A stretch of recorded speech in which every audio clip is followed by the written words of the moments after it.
Pemirsa Khazanah, pada hari kiamat, setelah malaikat meniupkan sangkakala yang kedua, atau ada riwayat yang menyebutkan yang ketiga, manusia dibangkitkan dari kuburnya. Saat itu suasananya mencekam. Tak ada seorang pun yang memikirkan orang lain. Semua orang akan memikirkan diri sendiri. Begitu dahsyatnya hari kebangkitan. Semua bangkit dari kuburnya dalam keadaan seperti pertama kali diciptakan. Dalam keadaan tak berpakaian, tak berkhitan, dan tak beralas kaki.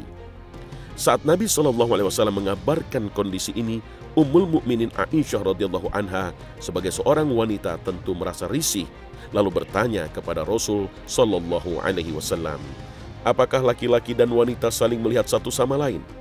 Nabi SAW menjawab, keadaannya jauh lebih berat dari sekedar melihat satu sama lain. Hadis riwayat Muslim. Dari penjelasan Nabi kepada Aisyah radhiyallahu anha, tergambar bagaimana dahsyatnya kebangkitan itu.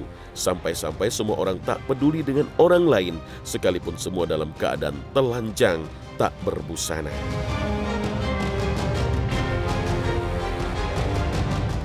Kondisi tanpa pakaian ini tidaklah terus-menerus begitu, karena Allah Subhanahu wa Ta'ala nanti akan memberikan pakaian kepada mereka. Dan orang yang pertama kali diberi pakaian adalah Nabi Ibrahim alaihissalam, sebagaimana disebutkan dalam sabda beliau sallallahu alaihi wasallam. Orang pertama yang diberi pakaian pada hari kiamat adalah Nabi Ibrahim. Hadis riwayat Al-Bukhari. Lalu pakaian seperti apa yang diberikan pada manusia? Pakaian yang dikenakan manusia adalah pakaian yang dikenakan saat ia meninggal. Inilah yang difahami dari sahabat yang mulia Abu Sa'id Al-Khudri. Ketika menjelang kematiannya, beliau meminta diambilkan pakaian baru, lalu dikenakannya. Kemudian beliau berkata, aku telah mendengar Rasulullah SAW pernah bersabda, mayit akan dibangkitkan mengenakan pakaian yang dikenakan ketika mati. Hadis riwayat Abu Daud dan Ibnu Hibban. Demikian juga yang difahami oleh sahabat yang mulia Mu'adz bin Jabal radhiyallahu anhu dari Abu Amru bin Al-Aswad. Ia menuturkan,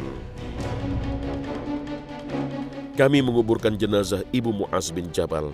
Lalu Mu'adz memintanya dan dikafani dengan pakaiannya yang baru. Dan ia berkata, perbaguskanlah kafan jenazah kalian, karena sesungguhnya mereka dibangkitkan pada pakaian tersebut.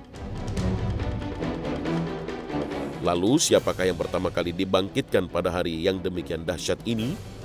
Orang yang pertama kali dibangkitkan adalah manusia mulia dan pilihan, Muhammad sallallahu alaihi wasallam. Inilah yang disampaikan sendiri oleh Nabi SAW dalam riwayat Muslim. Aku adalah pemimpin keturunan Adam pada hari kiamat, manusia pertama yang kuburnya terbelah. Hadis riwayat Muslim. Namun begitu, saat Nabi Muhammad SAW bangkit dari kuburnya, Nabi SAW juga melihat Nabi Musa AS berpegangan kuat di sisi arsy Allah. Itu sebabnya Nabi SAW dalam hadis sahih berkomentar, aku tidak tahu apakah memang Nabi Musa AS sudah bangkit duluan atau ia termasuk yang dikecualikan Allah, tidak mati saat tiupan sangkakala. Apa yang dilakukan Nabi Musa AS yang memegang arsy Allah dengan erat saat hari kebangkitan juga menunjukkan situasi dan kedahsyatan hari kebangkitan, sehingga ia berpegang erat pada arsy Allah. Kondisi dan apa yang dialaminya di akhirat merupakan gambaran cara hidupnya di dunia. Maka meski pengadilan Allah belum ditegakkan, saat manusia baru bangkit dari kuburnya, gambaran hidup manusia itu tampak pada peristiwa maha dahsyat ini. Padahal saat itu Allah Subhanahu wa Ta'ala belum mengadili, belum menghisab, dan prosesi perjalanan abadi di akhirat masihlah sangat panjang. Saat kebangkitan manusia dari kubur, setiap manusia dibangkitkan dalam keadaan seperti matinya. Orang-orang baik dan soleh dibangkitkan dalam keadaan seperti ia mati. Jika seseorang meninggal saat melakukan ibadah haji dan mengenakan pakaian ihram, maka ia akan bangkit dari kuburnya dalam keadaan seperti itu pula. Ia kelak akan bangkit dari kuburnya sambil mengucapkan talbiyah. Labbaik Allahumma labbaik, labbaik la syarika laka labbaik. Innal hamda wan ni'mata laka wal mulk la syarika lak.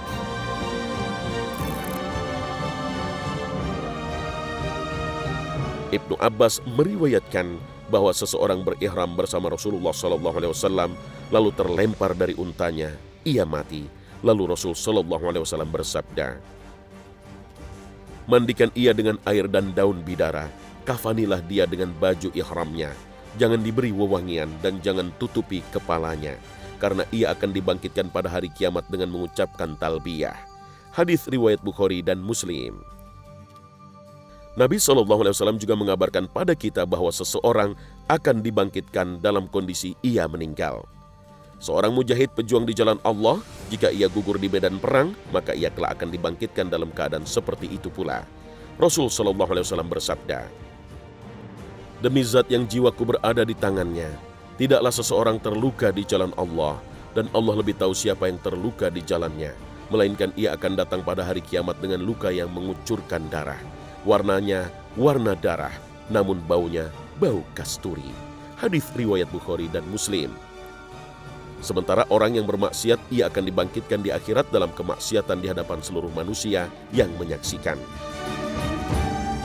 Seseorang bisa saja menyembunyikan kejahatannya. Seseorang bisa saja menyembunyikan rencana buruknya. Seseorang bisa saja menutupi tindakan makarnya. Seseorang bisa saja berlaku curang dan mengkorupsi uang rakyat tanpa diketahui, bahkan tanpa bisa dibuktikan di pengadilan. Tapi masihkah ia memilih kelak di akhirat dibangkitkan dalam kondisi kejahatan yang ia lakukan? Kondisi demikian ini baru awalnya saja, baru prolog dari rangkaian kengerian yang akan dialami setelahnya. Na'udzubillah. Manusia ditentukan pada akhir hidupnya. Jika baik, maka baik pula akhiratnya. Dan jika buruk, maka seperti itulah nasibnya di akhirat. Nabi SAW bersabda, sesungguhnya hati semua manusia itu berada di antara dua jari dari sekian jari Allah yang Maha Pemurah. Allah Subhanahu wa Ta'ala akan memalingkan hati manusia menurut kehendaknya. Hadis riwayat Muslim. Artinya, Allah Subhanahu wa Ta'ala membolak-balikan hati manusia. Oleh karena itu, dalam riwayat Ahmad dan Tirmizi, Rasul SAW juga mengajarkan doa dalam sabdanya, ya muqallibal qulub, tsabbit qalbi ala dinik. Wahai zat yang membolak-balikan hati, teguhkan hati kami di atas agamamu. Wallahu a'lam.